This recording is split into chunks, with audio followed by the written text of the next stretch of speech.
Bonjour à tous, ravie de vous retrouver pour l'aparté de la Rédac. L'association Passage œuvre depuis plus de 40 ans pour la jeunesse en Haute-Savoie. Elle protège et accompagne les jeunes grâce à diverses activités, notamment sportives, et nous en parlons ce soir avec Charline Jubier. Bonsoir. Bonsoir. Vous êtes éducatrice spécialisée, responsable du projet Active le Cran pour l'association. Avant d'en parler, l'association, je l'ai dit, elle est un acteur de la prévention spécialisée. Qu'est-ce que ça signifie en quelques mots ? La prévention spécialisée, en fait, on est financé par le conseil départemental. L'association va fêter ses 50 ans cette année et on travaille pour la protection de l'enfance. Et à travers ça, on a plusieurs missions de lutte contre la marginalisation, contre le décrochage scolaire. Et du coup, c'est des missions auxquelles on va travailler avec différentes actions et notamment ce projet Active le Cran qu'on a démarré cette année. Donc l'association agit sur les bassins annéciens et genevois notamment, Oui. Mais là, Active le Cran, ça a été un projet spécifique à la commune de Cran-Gevrier, c'est ça ? Oui, du coup, moi je travaille essentiellement sur la commune de Cran-Gevrier. On a un mandat territorial du coup avec les jeunes du secteur. Et du coup, j'ai deux collègues, Aude Lécuyer et Slimane Amgar, du coup, qui travaillent avec moi. Donc, on est essentiellement 3. Et du coup, le but de ce projet a été, il est parti de besoins repérés. Et du coup, on a fait état de diverses problématiques au niveau des jeunes suite au confinement qui, du coup, ont amené ce projet Active le Cran. Qui sont ces jeunes ? Quel âge ont-ils ? D'où viennent-ils ?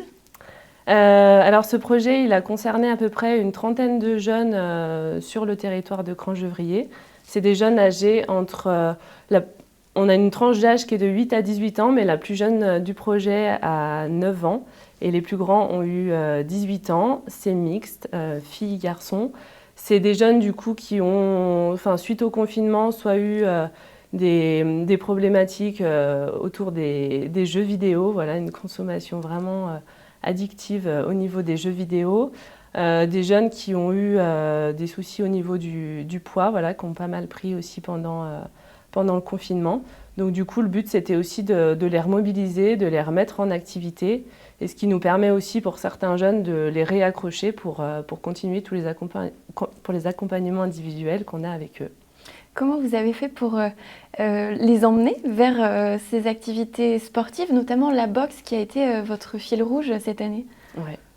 Alors, la boxe, historiquement, dans l'éducation populaire, c'est quelque chose qui a toujours fonctionné. Et nous, c'est vrai que sur le secteur, c'est quelque chose qu'on affectionne particulièrement et qui a toujours accroché les jeunes, autant les jeunes garçons que les jeunes filles.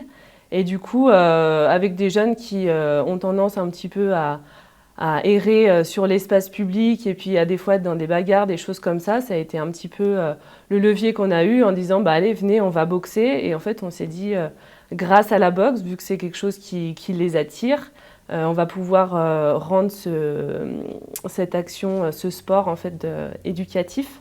Voilà, pour que ce ne soit pas de la bagarre. Et vu que la boxe en fait, a eu lieu tous les mercredis en fait, du mois de décembre jusqu'au mois de juin, c'était vraiment fil rouge. Et vu qu'on voit les jeunes toutes les semaines, ça nous permettait du coup de les amener aussi sur d'autres actions, d'autres activités qui sont passées pendant le projet. Justement, alors quelles sont les autres activités qu'ils ont pu faire à vos côtés ? Alors on a pu en emmener au ski parce qu'il y en a beaucoup qui ne savent pas du tout skier. Donc on a fait du ski alpin, on a fait de la natation aussi, parce que c'est vrai qu'on s'est dit que pour des jeunes qui étaient en surpoids, des fois de faire de la boxe, ça a été compliqué. Donc du coup, le rapport avec l'eau leur permettait quand même que ce soit un petit peu plus facile pour eux. On a fait de la patinoire, parce que le but c'était aussi de rendre les choses un petit peu ludiques, voilà, de passer par le jeu. On a fait du foot aussi, c'est quelque chose qui plaît toujours sur les quartiers. Et on a fait de la sophrologie. Alors là, on a essentiellement travaillé avec un groupe mixte sur des questions de sophrologie. C'est plus des jeunes qui ont pu être victimes de harcèlement, qui peuvent avoir des problématiques d'endormissement, etc. Où du coup, là, on a vraiment travaillé donc, sur 3 séances avec eux, grâce à un chef de service de passage qui était formé à ça, donc très adapté au public. Donc on a fait des séances collectives auxquelles on a participé, comme toutes les actions qu'on fait.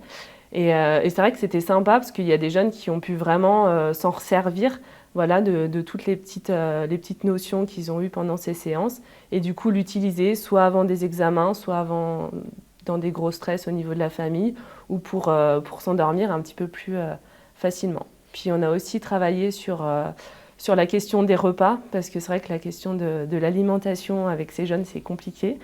Ils sont beaucoup dans tout ce qui est fast-food, donc du coup on a un local à Passanville, donc près de la gare, où on a une cuisine du coup avec l'association, et là où on a essayé de préparer des repas un petit peu plus sains, pour leur montrer qu'il y a aussi une autre façon de s'alimenter, un petit peu plus saine, et voilà, pour la santé. Vous avez devancé un petit peu ma prochaine question, mais tout de même, quels sont j'allais dire les résultats? Est-ce que vous avez aussi des retours de la part de ces jeunes qui ont bénéficié de ces activités? Les jeunes ont plutôt été contents, ont été présents tout au long du projet. Donc ça, c'est quelque chose qui, pour nous, déjà en termes d'évaluation, est assez important. On a des jeunes qui ont extrêmement bien accroché avec la boxe et qui, du coup, souhaitent s'inscrire sur le club de boxe l'année prochaine. Donc nous, du coup, c'est aussi notre rôle à l'issue de la fin de ce projet, de pouvoir les accompagner là-bas, d'en parler avec leur famille, de leur montrer que c'est aussi possible, ça leur amène aussi un certain cadre. On a des jeunes pour qui la sophrologie, des jeunes qui étaient vraiment pas bien, qui sont accompagnés, qui ont des suivis psy, qui vraiment nous ont fait des retours comme quoi ça leur fait beaucoup de bien et qui ont su s'en resservir. Voilà. Donc c'est un petit peu toutes ces petites choses, et puis le lien qu'on a eu avec eux qui nous permet vraiment, tous les accompagnements, et c'est en train de prendre de plus en plus d'ampleur, donc ça c'est quand même quelque chose qui est chouette. Vous m'avez expliqué en préparant cette émission que c'est une initiative ponctuelle, c'est-à-dire que c'est votre rôle finalement d'identifier les besoins et de mettre en place des projets qui correspondent aux besoins dans certaines zones de ces jeunes, c'est bien ça? Oui, parce que nous, du coup, on fait ce qu'on appelle un projet d'équipe chaque année sur notre commune. Et du coup, on repère les besoins, donc par rapport à notre tranche d'âge, par rapport au territoire et aux missions qu'on a. Et le but, du coup, c'est de soulever soit des manques, soit des problématiques, soit de l'errance un petit peu des jeunes. Et en fonction des besoins repérés, du coup, on va mettre en place des actions. Donc des actions qui peuvent être très ponctuelles, ou des actions qui peuvent durer, donc comme ce projet de décembre jusqu'à juin. Et vu que là, ça touchait énormément de jeunes, c'est pour ça qu'on a fait un gros projet d'ampleur qui a été soutenu par notre mutuelle pour le financement et par l'association Passage. Mais le but de notre pratique, c'est quand même la non-institutionnalisation des pratiques. Donc le but étant qu'une fois que le manque a été soulevé et qu'on a travaillé là-dessus, mis en place des projets, que les jeunes, du coup, soit c'est le droit commun qui reprend les actions, ou soit, par exemple, l'issue d'un tel projet, c'est que les jeunes aillent vers le droit commun, donc soit vers des structures sportives, etc., pour justement... voilà. Et nous, l'année prochaine, on repartira sur d'autres constats qu'on a pu faire tout au long de l'année. Peut-être qu'il y aura un deuxième Active le Cran, on n'a pas encore fait d'évaluation, donc on verra. Ou peut-être ça va être un tout autre projet en fonction de ce qu'on a repéré sur le territoire.